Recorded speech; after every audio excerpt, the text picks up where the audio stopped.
सबसे पहला आपको मैं थोड़ा सा स्कोर के बारे में बताता हूं कि आपको अगर सिलेक्शन लेना है मोर देन 150, 160, 170 मार्क्स लाना है, क्योंकि 12 से 13 लाख लोगों ने फॉर्म भरा है। अगर सारी वैकेंसीज मिला लें तो लगभग 9000 वैकेंसीज हैं, और इसमें 12-13 लाख लोग फाइट कर रहे हैं। कट ऑफ अच्छा जाएगा।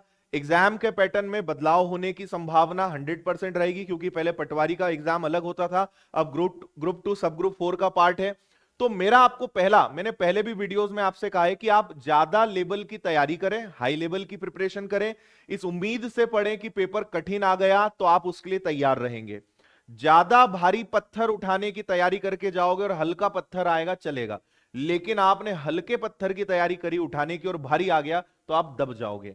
तो हार्ड लेवल, हाई लेवल की तैयारी शुरू से ही हम लोग आपको करवा रहे हैं, उसी के लिए आपको मानसिक रूप से तैयार रहना है। कुछ चीजें मैं आगे आपको बताऊंगा। देखिए, अगर मेरे हिसाब से आप चलते हैं और अधिकतर स्टूडेंट्स की हम बात करें, तो आप देखिए, पहला तो एक मैथ्स, दूसरा आपका सब्जेक्ट हो गया रीजनिंग, ठीक है, तीसरा सब्जेक्ट आपका हो गया हिंदी, और चौथा सब्जेक्ट हो गया आपका कंप्यूटर।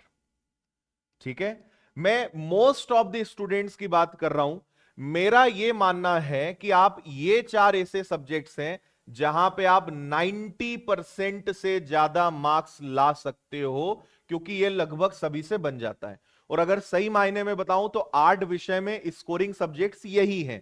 ठीक है, मैक्सिमम स्टूडेंट्स की हम बात कर रहे हैं। इसके अलावा क्या बचा भाई? तो आपका एक विषय बचा है इंग्लिश, एक नया विषय जो जुड़ा था उसका नाम है मैनेजमेंट। इसके बाद आपको पढ़ना पड़ता है जीएस प्लस साइंस। ठीक है, और इसके अलावा आपका क्या आ जाता है? इसके अलावा आपका करंट अफेयर्स भी इसी का पार्ट हो जाएगा, है ना, करंट अफेयर्स भी इसी का पार्ट हो जाएगा। तो ये सारे विषय आपके रहेंगे, है ना। अगर हम साइंस को यहां पे अलग कर दें, जीएस हो गया और एक आपका साइंस हो गया, इसको अलग कर देते हैं और इसमें करंट अफेयर्स डाल देते हैं। ये आपके बचे हुए 4 विषय हैं।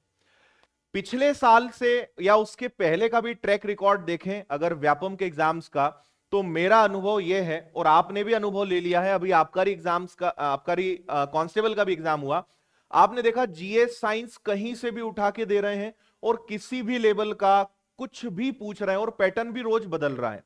तो एक चीज के लिए आप समझ लीजिए कि ये वो विषय है, इंग्लिश तो अधिकतर लोगों की दुखती नस है, मैनेजमेंट नया विषय है। मैं वैसे देख रहा हूं कि कई सारे लोगों ने मैनेजमेंट बहुत अच्छे से कवर कर लिया है, और कई लोगों के लिए मैनेजमेंट भी एक स्कोरिंग सब्जेक्ट की लिस्ट में होगा।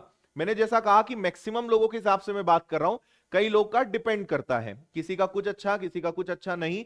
बट ओवरऑल अगर बात करें, ये 4 विषय ऐसे हैं जहां पे अक्सर लोगों को दिक्कत आ सकती है, या अधिकतर, क्योंकि एक तो इनकी सीमा नहीं है भाई, साइंस है, जीएस है, history, geography, polity, current affairs, कुछ भी पूछा जा सकता है।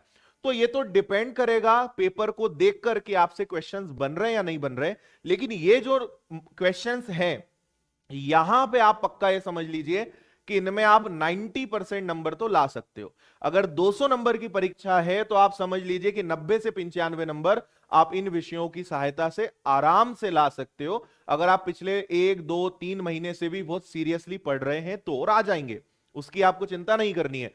लेकिन इनका ध्यान रखना है। अब भाई ये नंबर तो ले आओगे, इनको आपको थोड़ा विशेष ध्यान देना है। यहां पे ना आप 90% लाए, लेकिन अगर आपने यहां पे 70-80% नंबर भी ले आए तो आपके सिलेक्शन के बहुत हद तक चांसेस हैं, क्योंकि फाइट इनमें ही रहेगी। तो यहां पे आप 100% ले आए, बहुत अच्छी बात है, 90% ले आए। लेकिन अगर आप मेरा सजेशन लेते हैं कि सर स्कोरिंग विषय किसको कहेंगे, तो ये विषय आपके स्कोरिंग रहेंगे। आपका हाईएस्ट जो मार्क्स खींचेगा वो यही खींचेगा, और इनकी प्रैक्टिस पर भी आपको विशेष ध्यान देना है। तो ये तो एक आपका बहुत सारे लोगों का क्वेश्चन था कि स्कोरिंग सब्जेक्ट कौन से होते हैं, वो आपको यहां पे बात समझ में आई।